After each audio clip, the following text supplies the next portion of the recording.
Alrighty, and welcome to the VIOC In Action, where you can get information about the Virgin Islands Olympic Committee, where we keep everyone abreast as what's going on. The people who are making this committee a success, all our wonderful athletes, the games, the mission, the whole 9 yards. So join me here once a week, where we can find out the information about the Virgin Islands Olympic Committee. And today what we're going to do is going to be lots and lots and lots of information. And we're going to start with information concerning health, physical therapy. It's going to be just about all of the information you need to know. A quick introduction into how we will go about in the Virgin Islands Olympic Committee and making sure everyone is aware of the things that keep us rocking and rolling. So, before I introduce to you our guest for today, I'll allow you to hear this. This is your high hurdle specialist, Eddie Lovett, for Team VI, and you're tuned in to VIOC In Action. Eddie Lovett, one of the amazing athletes for the VIOC, and he'll be calling in one of these shows, and you'll be able to hear more from him concerning everything from his training to his accomplishments, and we'll deal with that. But we'll go to our guest right now. So let me give you a quick introduction to our guest.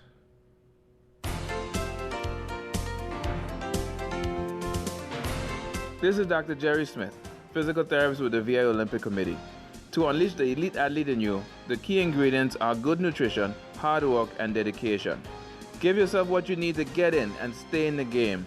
Tune into VIOC In Action for tips and fun activities to unleash the elite athlete in you.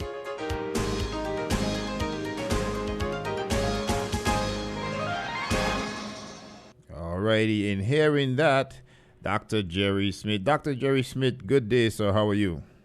Fantastic, Bobbie. How are you doing today? I am good, and welcome to your first appearance here on VIOC In Action. But as you know, you have a special spot with the committee, and we want you to share with our listeners that how important it is not just being an elite athlete, but you have to maintain to be an athlete. You have to prepare to be an athlete. So there's a lot involved in attaining that level and maintaining it. So you'll be our voice with the knowledge in that. So welcome again to the show. Well, thank you. It's really been a pleasure for me to work with the Olympic Committee over these years.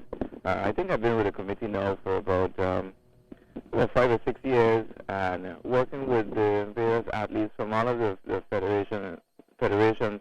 It's really been a special task, special honor for me. Whenever we travel representing the Virgin Islands, you're an ambassador, so it's just a great thing for me.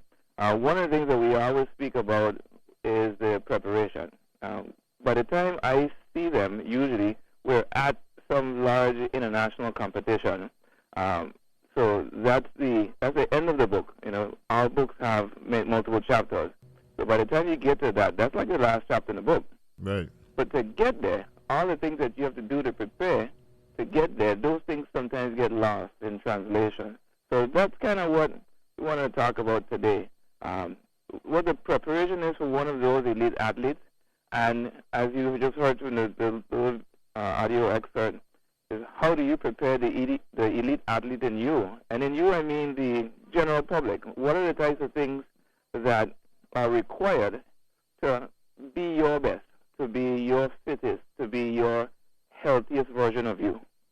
So that's kind of what we wanted to focus on today. If that's okay with you guys. Absolutely. And you know, it would it vary from athlete to athlete, discipline to discipline? I mean, of course you have to prepare and train and remain fit, but I'm sure an athlete who is going out for maybe a long distance event in track and field may not prepare themselves the same way a sailor might.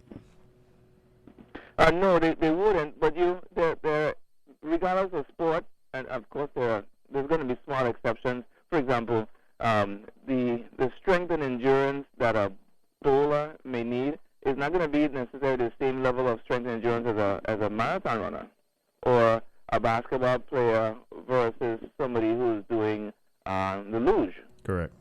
So it's different specific to sport, but there's always a baseline level of fitness that we all should try to attain. The average Joe on the street or the Olympic athlete, you have to start off with your very core, your very base. And that base is good cardiovascular fitness.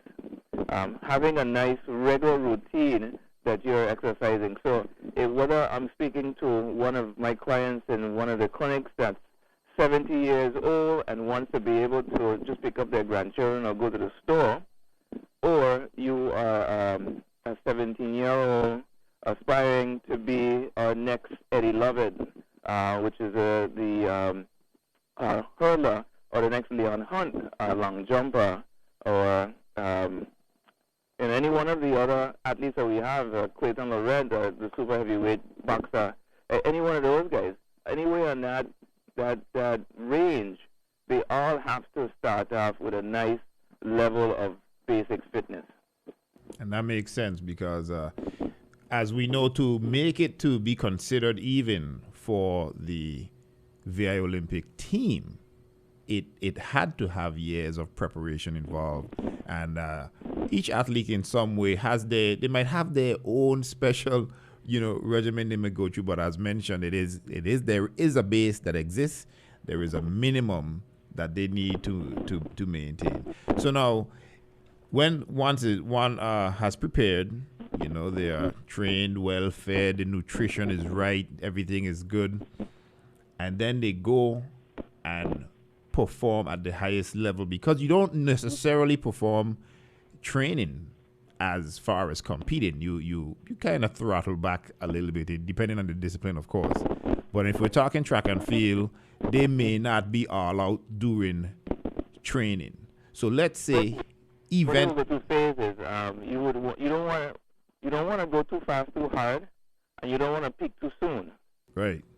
Because then you'd have to maintain that extreme high level of performance for a long duration, and then the chances for injury are higher. So you want to gradually increase your intensity of training. Makes sense. And once the training is complete and it is competition day, and you come out and you perform with that, that extra level of adrenaline, even giving you an extra push, how do most athletes kind of come down from that? Because it's not just a performance stop, especially when you're talking track and field. They go down to, I'm sure, some sort of cool down or stretching process to bring their body back to a normal level. Well, I mean, you'll have to step much further back before you get there. When just in the routine of the day of competition or the day of training would vary greatly. It depends on where you're at within the cycle. If you're early in the training cycle, then you would be more concentrating on building up your endurance, building the muscular strength, building your flexibility. So you're looking at more of long, static stretching. You're looking at longer duration running. You're looking at lifting more weights in the gym to build that strength to get you there. So once you're now there at competition, then you're doing much lighter, much more explosive type things, shorter duration, high intensity as you right at the competition. Then you compete. Now it's like scale you back down, and it depends on what down means. Because in the world of track and field, you can have a meet, every couple of days. That's true. They could be at a high level international competition, and then for an example of say Tabari Henry, who runs in the Diamond League in Europe, he might meet us say in Canada or Brazil or in Russia, and compete at an event representing the U.S. Virgin Islands, and then get on a plane a day later and fly to France to get into another meet. So that's not much coming down for them, and Correct. you know, So one thing. depends on where you are in the season, that you may not really be coming down. You may be easing back, and get ready to go again. One thing I didn't consider is even during some meets, they run almost daily. They run like at least 2 or 3 days to Depends on advance. the event, depends on the amount of people. You'll have different heats. You'll have different levels, whether you're going to have semifinals and finals, or they're in different events. A lot of our athletes in track, for example, would run the 100 and 200, maybe the 100, 200, 400. Or if you're a heptathlete, then you may be doing the long jump and the 100 and then the 200. So there's a lot of, depending on the event, the amount of exposure, the repetition of competition could vary greatly. In boxing, for example, depending on the amount of athletes that enter, would dictate how many rounds you would have to go. Like, not rounds within the match, but how many fights you would have to take in order to get to that gold medal round. Exactly. So it's not set in any way, and I guess when it's competition time, it's all about being able to remain prepared to compete, and no matter how long that is. So it's I guess it makes sense. You can't just train for one showing and call it a day, depending on your discipline. Correct. So now, after competing now, what would you say you've seen over the years that is the most, I wouldn't say problematic, but that thing that just raises its head all the time, that you have to keep reminding athletes, guys, don't forget, like every day, like don't forget to put a little ice on that, don't forget before you take off, do some proper stretching. What is that little bit of encouragement you have to remind them to do? Well, I have one thing that would create a category of a lot of sub things. So the one thing is, don't forget that today's competition is at the end of the world. As soon as you step off the track, as soon as you step out the ring, as soon as you step off the course, as soon as you step off the alley, whatever the mode of competition is, that day, the moment you step off of that area, that's when you start to prepare for the next competition. Regardless of how far it is, the next competition may be 6 months away. It may be 6 days away. But as soon as you finish competing, you start to do the things that prepare you for your next thing. And your next thing may be, all right, so that troubling injury that you have, let's go ahead and ice that. Even if it's not active right now, let's go ahead and ice that to prepare.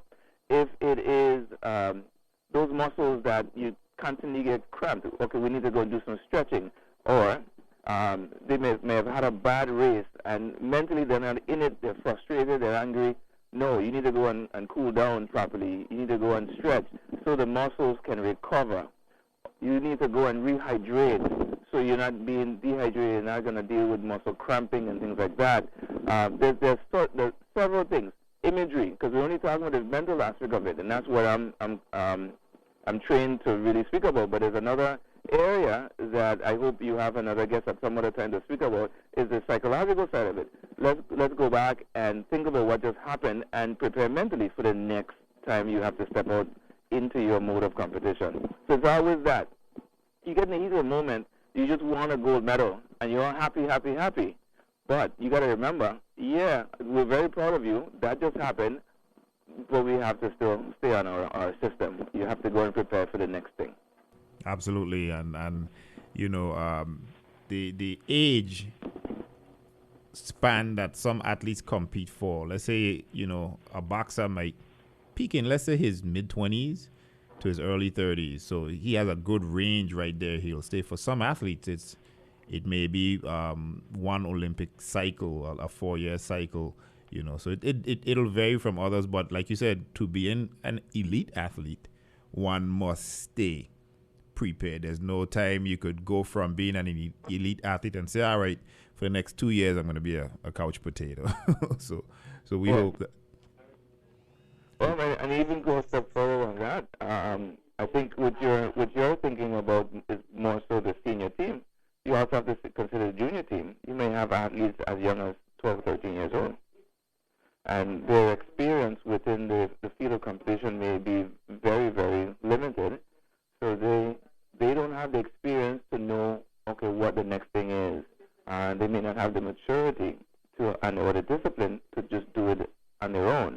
So they constantly, their coaches, the management of the federation, they play an integral part in the development of an athlete.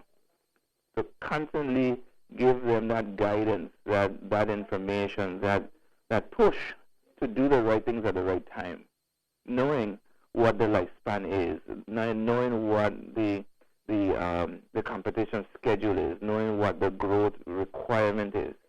So those are the things that the athlete may not know based on their age, or even if they're more senior, their age doesn't necessarily mean that they're experienced. So it means that they just may not have the experience to know.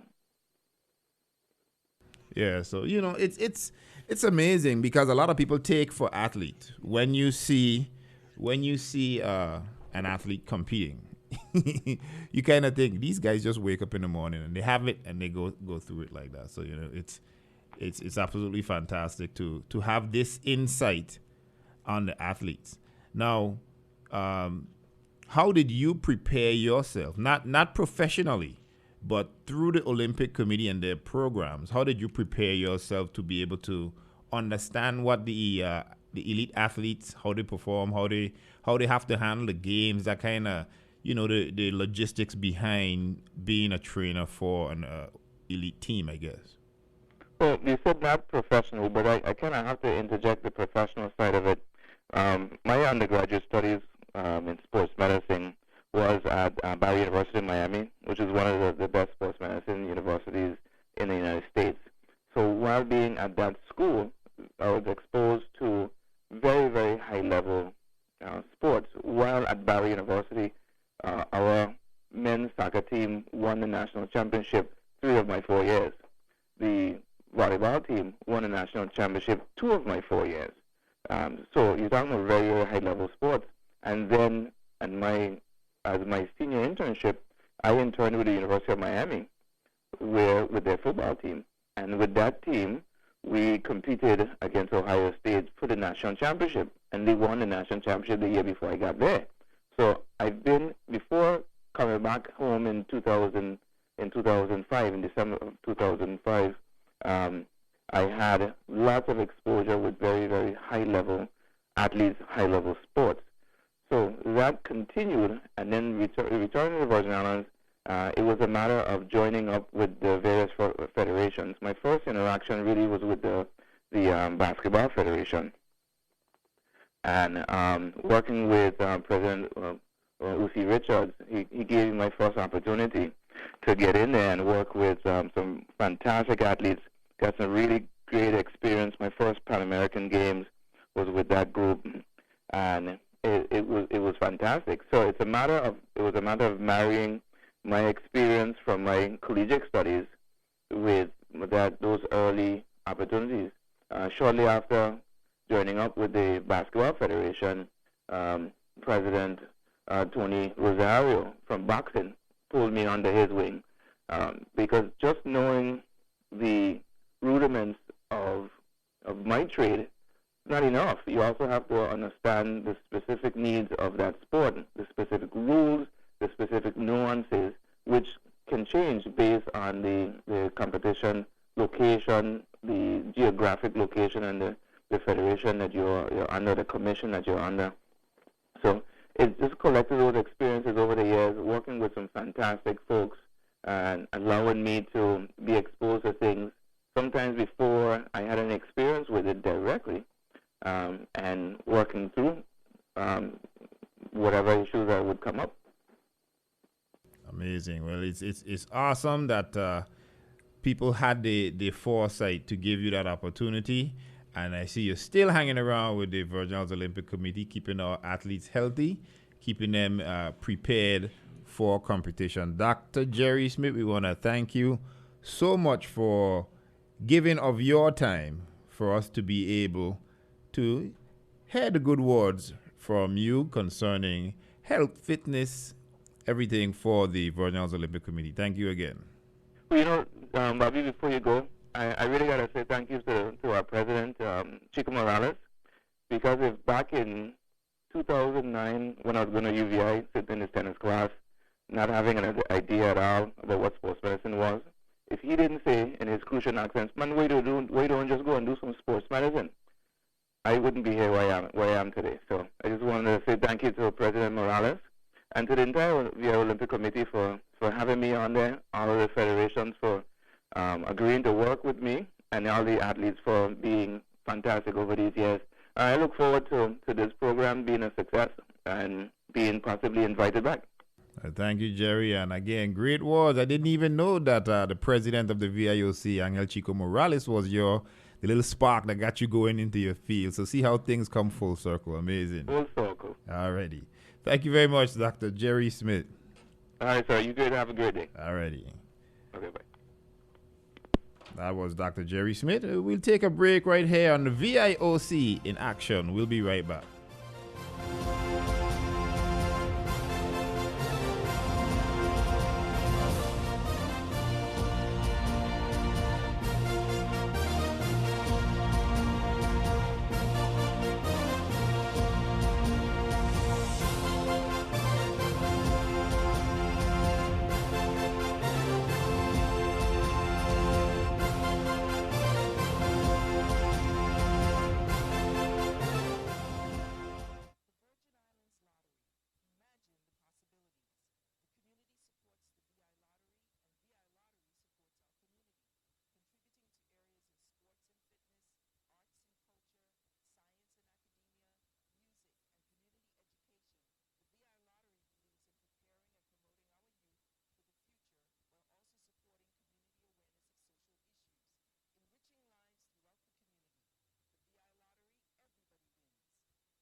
Hey, this is Clayton Lawrence, the super heavyweight boxer for Team ISV, and you're listening to VIOC in Action. That's right, super super heavyweight, Clayton Lawrence. You guys need to meet that young man. What a wonderful young man. It's you see him, you know he's a super heavyweight. You say, hey, I need to be afraid of this guy. To the contrary, what a wonderful individual. You should get to meet him. And in talking about Clayton Lawrence, we have in studio with us the president of the Virgin Islands Boxing Federation, Mr. Jose Tony Rosario. Good afternoon, sir. Good afternoon to you, Bobbie. Now, thanks for having us here on this, this Olympic Committee show. VIOC in action. I mean, this is a great thing. I mean, to let people know what's going on with the athletes, and it's a good thing, because the athletes need to be exposed. People need to know what's going on and all the tribulations and all the people in the background who doing this stuff, because sometimes people don't realize. They see the person on the podium, but they don't know who are the mechanics and all the people in the background who making things happen. Yeah, and it takes a lot. It's when it comes to Olympic sports and competing, it's nothing about it is overnight. It's all years and years and years of preparation. So it's, you have, and I would like to say thank you to Dr. Jerry Smith. For a person, I love to see when a person go away to school and come back home and give back to his own. And from the time we called Dr. Smith and he came on board with us, he has been there foot for foot. He have never charged us $1 for anything that he have done. So when you see that type of thing with please support him on his practice, because he's the same kind of people who are giving back to the community. Right, and that's what the Olympic movement is all about. The Olympic, people think the Olympics are just games, but it's a movement, it's a mission, it's about even global peace. But we're here discussing. On today, we have you. Fortunately, we'll be able to get enlighten our listeners concerning the world of boxing and federation. So, just before you get into your VI Olympic Committee involvement, tell us about how Jose Tony Rosario got involved in boxing. Well, at one time I actually competed under the VIOC myself. I was a kickboxer and taekwondo. Mm-hmm. And I had an opportunity. One of the biggest things that people don't realize, that especially back then when we didn't have the internet and we didn't have all of that stuff, so sports was one of the outlets or getaway. Right. The first time I traveled out of the Virgin Islands was actually with taekwondo. And that's when I realized that the world was a lot bigger than St. Thomas. And my parents could not afford to send me away to these places and these different things, and through sports, it opened my mind, and I could see the world for what it was. It was a whole, my mind, it made me somebody totally different, because I didn't realize the world was so big. It is huge. You got to get beyond it. Until you get out. I went to Denmark. I went to Ecuador. I've been to, a lot of different... Competed. Really? The World Taekwondo Games, this and that. So it was under Louette. I was a kid. And but it was something that, especially the first time I went to Denmark, and seeing all these people, seeing all these buildings, it was just a total different experience that blew my mind. From that day, it never changed. It never changed. Opened your eyes to it too. It opened my eyes, and I realized that, this is something one day I would like to do and to give back. As years went by, got into baseball with you and softball with you as the years went by. But I had my Olympic experience through the same Olympic committee. That's how it all started with me. Right. So you started as an athlete, having, I'm sure you enjoyed taekwondo, and in just competing, you realize, well, okay, this is global, and then now the VIOC needs people to lead. So again, full circle. Came right full circle. We're back here now. He came right back around. Bonelli was there. And it was the Olympic movement is a movement, and I'm so happy that you have this radio show and the Olympic Committee is doing this and trying to promote, because people don't realize how important sports is in the Virgin Islands overall. What if it's basketball, baseball, sports overall. And for people to understand what the sacrifices is and, this Olympic movement, I thank the Olympic Committee for giving Taekwondo at that point in time a chance and paid for the trips to these different places where I competed, where it opened my eyes, and now I'm back here doing the same thing. So around what year was it that you had you competed as an athlete in Taekwondo? When I remember I was in high school actually. when I went to Ecuador, then after I went to Spain, I went to Denmark, and it was all of that was between in high school. Most of that was in high school, you know what I mean? 5-6 years ago. Yeah, we got way a long way from that, right? But that was in the, like the 80s, and it was an experience for me. And I thought that I was gonna come back around and do it with Taekwondo, but I got into boxing because of Taekwondo, of competing, and I used to train under the Leonard Roberts Stadium with Tapsi, okay, and with Clifton Charleswell and some of those other guys, because I needed to be balanced, hands and feet. So that's how I got into boxing, not knowing it'll come full circle one day of me being the president for boxing. Yeah. So now, as the president of the federation, how long have you been the president of the federation? 14 years now. Okay, and they have elections on a regular basis, and yeah, we have elections, but sometimes nobody don't want this job. Right, it's a lot of work. It's not it's not like it's something you could just sit. Nobody really want this job because when Julian came to me many years ago about doing this, it wasn't something I wanted to do. Honestly, I never had this. I said I was gonna do it, but later on in life. Not right now, because I was too busy with the things that I was doing. But the respect for Julian Jackson and the dream that he had, he sold me the dream, and I had a respect for him. So I told him, okay, I'm gonna give you 6 months to a year and fix it, repair it, and then I'm gonna resign and I give it to somebody else. Pass it on. Let someone else I'm take still here right now. You know what I mean? So it's I think it have done more for me than I have done for it. So and I fairly believe that those kids, and seeing a kid walk in one way and leaves another way, whether he continues in the sport or become an Olympic boxer or become a professional boxer, it have done more for my soul than I have done for it. So now, a lot of people think boxing, big men getting in there, swinging, hacking at each other, trying to tear each other apart.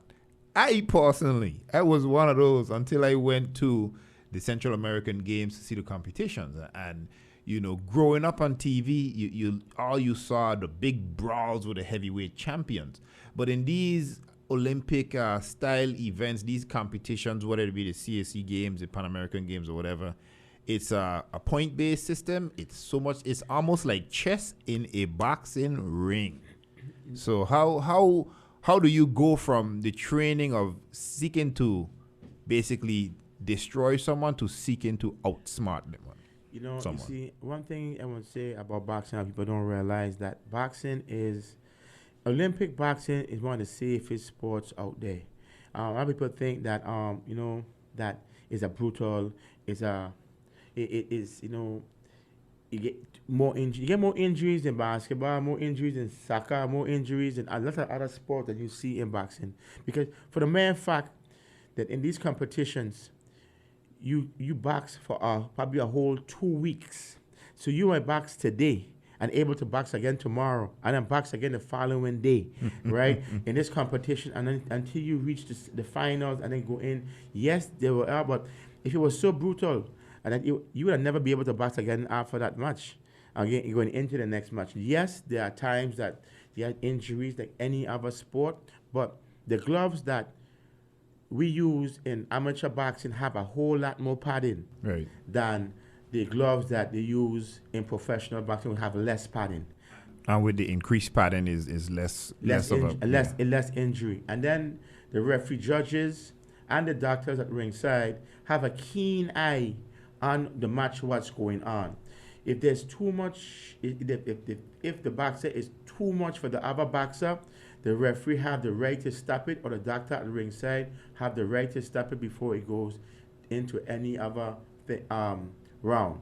Then also there is if you get an 8 count does not mean that you get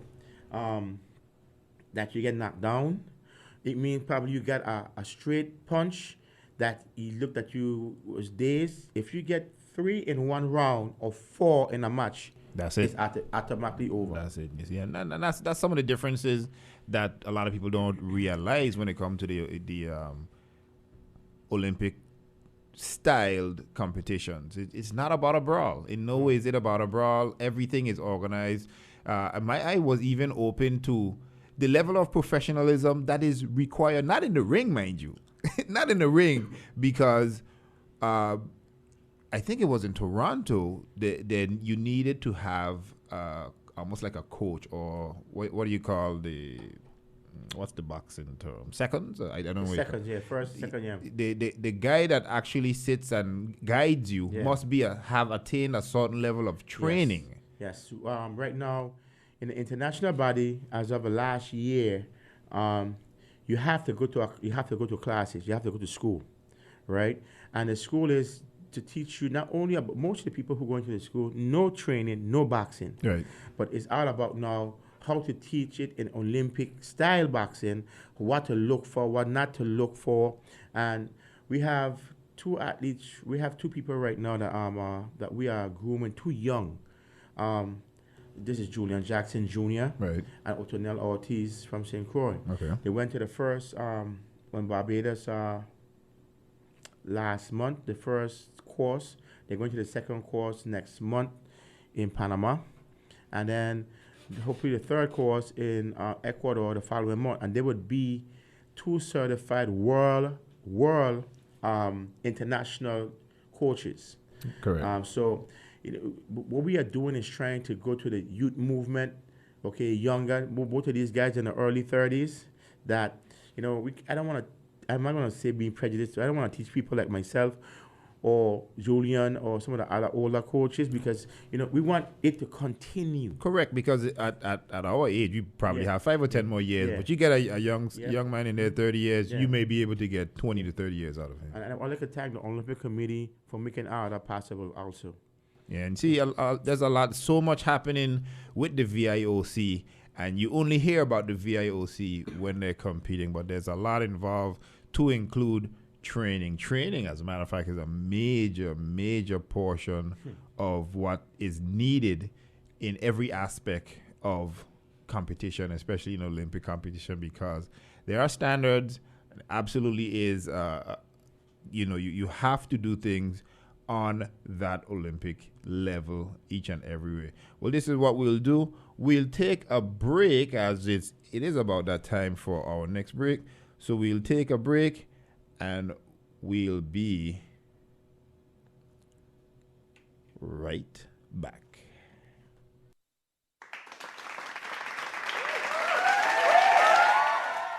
This is Mr. One Time for the One Time, Leon Hunt, long jump record holder for Team VI. Thank you for logging on to VIOC in Action.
This is your high hurdle specialist, Eddie Lovett, for Team VI, and you're tuned in to VIOC in Action.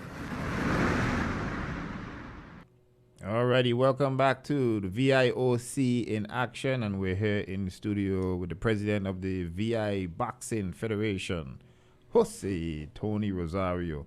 And we'll continue with, let's move in towards now, in dealing with the federation. There's a lot of people believe, that athletes or league presidents or federation presidents have the luxury of being selfish, but the Virgin Islands Olympic Committee has so many aspects that every federation needs to meet. And one of the very important ones, and you mentioned it earlier before, is you have to involve the children. You have to get the youth involved and show them how sport for all is one segment of the the overall Olympic, the International Olympic Committee, their mission as far as sports for all.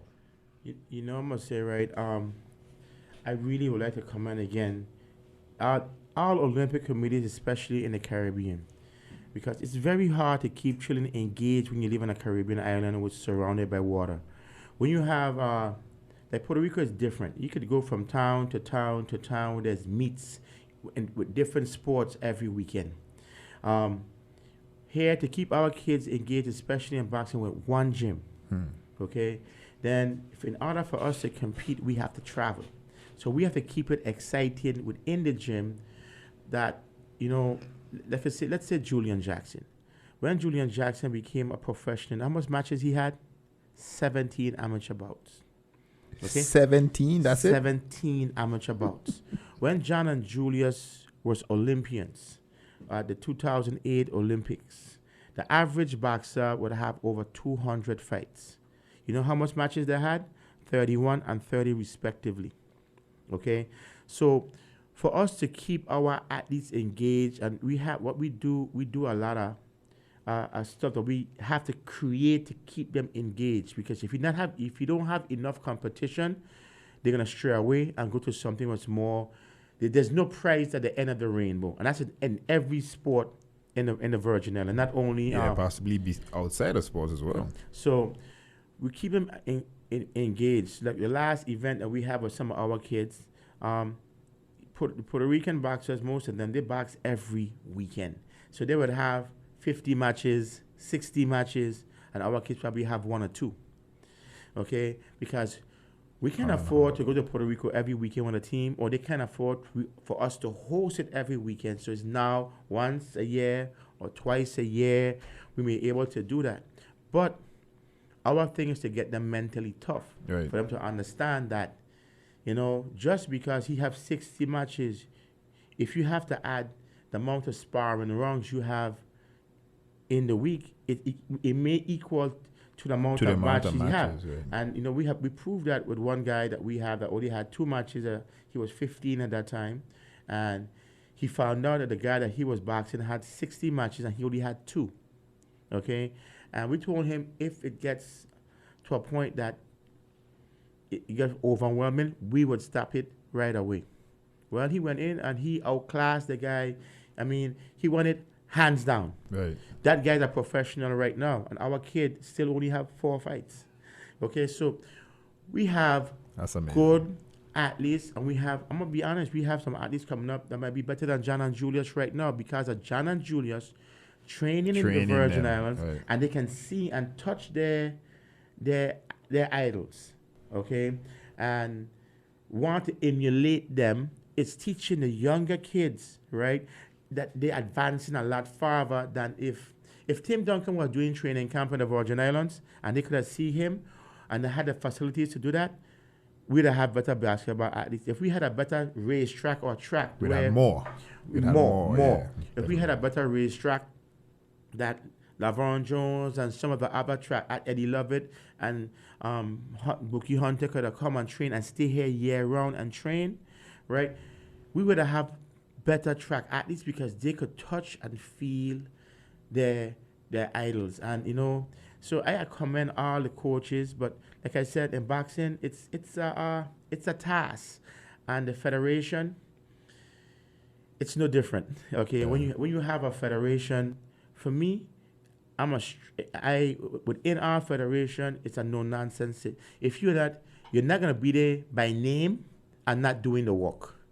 You have to be able to be a part of this, not only because you're a treasurer, you ain't gonna come in the gym and do what you have to do and just appear doing meetings. We can't have that because we don't have enough people to that are committed. We have seen a lot of people, oh, we want to do this, we want to do that, we want to help. Come one time, 2 times, don't see them again. You hear a tournament is coming up, you see them come up to the gym again. So I'm pretty sure that's in every sporting federation. Right. So we have to be the people that we do have. I commend them because without them, I would say Julian Jackson, the JD, the David Rogers. I mean, I could go on and on, but there is people within the federation that to do your regular everyday job, to deal with your children, and then still to deal with everybody else's children and be consistent, it is outstanding. And I could not be sitting here and this federation could not be moving forward if it wasn't for the sacrifice of these people in the federation. Yeah, excellent. So, it's a lot involved. Running a federation, and your eyes get open to challenges. Sometimes you say, "Man, I can't deal with this no more." But you can't quit because quitting is the easy part. You have to put in the time. You have to put the struggle forward. And you were mentioning the fact that it's hard to afford to travel to Puerto Rico on a regular basis or to house Puerto Rico when they come here. And a lot of people don't understand that there definitely is a demand for financing when it comes to sport. A lot of people see sports as games, but it is so much beyond a game when it has global reach to it. I mean, people around the globe are involved in this, and like you said, the traveling, the having to meet with each other to compete, to get the knowledge, it's part of it. It's a big part of it. I'm gonna tell you something, right? And this is where our community gonna need to get together. Sport is a multi-billion-dollar industry worldwide. For sure. A multi-billion-dollar industry. A lot of places, Wake Forest, Cleveland, different places, this circle, their economics around sports. We here in the Virgin Islands have the best climate, we have the best hills, we have the best ocean. It's now freezing in the United States. Yeah, the Northeast, they can't train. There are people who need to train that can't train. We have it all. If we build it, they will come. They will come. If they build it, properly they will come. And the whole idea, it is when we travel, and you've been there. We travel to South America. We travel to these different places. We're from the Virgin Islands. Where's ISV? Jamaica? Where is ISV? Okay? For us to describe ISV for all of these years, we have to say that we are 20 minutes away from Puerto Rico. Oh, that's where Tim Duncan come from. Pretty much. I mean, that's the way how we have to describe. They don't know how much boats come in here every day. Right. They don't know how much cruise ships we have. We don't know that. They know us by our athletes. When you say Dominican Republic, you think baseball right off the planet. You think Trinidad, you think Brian Laura, you think of the athletes that they have. Not you think about certain things that makes that country identifiable. Right. And for us, we have great athletes. We have, probably one of the best players in the NBA that have ever been. That's right. Okay, and ranked number 1 of all time by ESPN recently. I want to say something right now. Okay, he's a person probably who might not like it because he have helped USVI boxing and buying gloves and buying equipment for our gym so many times. Right. But he don't want no one to know that he is doing it. Right. Okay? And when somebody is doing things and he don't want no one to know, and it's not in the newspaper and it's not as out there, you don't give him the accolades he should. But I'm gonna give him his accolade that he should, because through the Tim Duncan Foundation, we have gotten a lot of equipment from Tim Duncan where we don't charge the kids. We don't charge the kids to come in for anything. And there's people like that still out there, but why don't we have clinics? Why don't we have a state-of-the-art situation that they will come if we have it, if we build it, they will come. And it's not like we don't have the room, because St. Croix, to me, That's the place to have St. it. Croix should be the home of three things that I would place on St. Croix. A beautiful, high-end resort where someone could come and be comfortable. Because who do you want to attract? High-end elite athletes. Who will come and train? Who will come and train, and where will they train? Yeah. At a high-end facility located on the Big Island of St. Croix. You know, so the vision needs to be there, that we need to invest in the infrastructure, and as you said, a multi-billion-dollar industry. They're not tapping into. And the person I heard it from was the vice president of the Olympic Committee, Mr. John Abramson. Mm-hmm. He said it's more than sports tourism. It's sports economics, because sports itself is a boost and can make, like you mentioned, the different universities that basically thrive because they have awesome sports programs.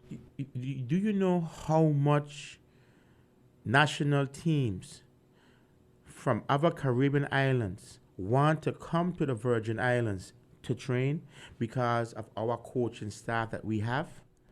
You know, our basketball is legendary. Someone was approached, the same John Abramson. He was approached by someone and they said, John, I heard that your population is about 120,000. He said, yeah. He said, well, how is it that your population of 100 and something thousand has Tim Duncan, Raheem Christmas, you know, a couple other guys he was naming, the Roger Bells, and yet other places, you know, with the population 1,000-fold struggles to get one athlete? And you know, it's like you said, the program in place, the people in place, natural talent of some of the Virgin Islanders. We went to Milan, Italy a couple years back for boxing. I think it was the World Boxing Games in Milan, Italy. I was talking to this lady, and she put it in perspective to me. There's 2 Hall of Famers in sports in Italy, the whole of Italy, okay? Wow. And both of them is in boxing, right? And then when she mentioned it to me, it's the same thing with us, okay? From 120,000 people. Yep. Okay? So do you know how big that is? That there's countries that have millions of people and don't have one Hall of Famer. Right. We have 2 right now and 1 on the way with Tim Duncan. He might break every record getting in with 100%. Okay? But we have it. We have the talent. That's for we sure. have it. That is for sure. If we build it, you know, I want to say this, you know, and is it cheaper to 50 to 100,000 house an inmate for a year? 50 to 100,000 runs a league for a year, okay? But we can't find 50 to 100,000 to give to a league to run for a year, or for a team to travel back and forth. Or for an athlete to train. But we could find 50 to 100,000 to put a man in jail, where we have it going in record numbers that we can even find where to put them. Yeah. So if we take the money and start to invest in our children, 50 to 100,000, you know how much leagues would run and how much stuff would run with that? That's one man. Yeah, and we need to see if we could get more involvement from not only the government. We're talking the EDC companies, the different people, right? The private sector and stuff. So, being the president, let's say someone is listening to the program and they want to be able to contribute to you to help you to get, whether keep kids in the gym, keep the children working out, or to help you prepare one of our athletes for international competition. How can they contact you or the federation? They could call Julian Jackson at 513-2861. They could call me at 227-3158. They could call the secretary at Ms. Carolyn Watley at 227-3159. And they could call the treasurer at 998-1210, which is Otilia DeWint. Okay, so and it's easy to find us because we are all over the place. But I'm going to tell you this. The boxing program of different sports gives all athletes the discipline. They might not become a world champion. They might not become an Olympic gold medalist. They might, or that, but the discipline that they get in sports would carry them for the rest of their life in other things in life. Through our boxing program, we have chemical engineers, we have engineers, we have, right now we have a kid that is in his 8th year of school, going in, he is a toxicologist, a doctor of toxicology. I mean, and it goes on and on and on, you know what I mean? Mr. Rosario, kind of thank you very much. And I believe I'm bring you back again because you came with a wealth of information. I know that's just the tip of the iceberg with your many years of experience in boxing and involvement with the Virgin Islands OC. I just want to let the listeners know you want to contact us. You can call 340-719-8462 is our office. If you want to send an email, send it to noc@virginislandsolympics.org. Our website is www.virginislandsolympics.org, or you can check us out on Facebook at www.facebook.com/Virgin Islands Olympic. For those of you who want to send us a tweet, you can reach us at Twitter at Team ISV. So with that, we want to thank you for tuning in to the VIOC in Action. This is Angel Chico Morales, President of the Virgin Islands Olympic Committee, thanking you for joining us on VIOC in Action.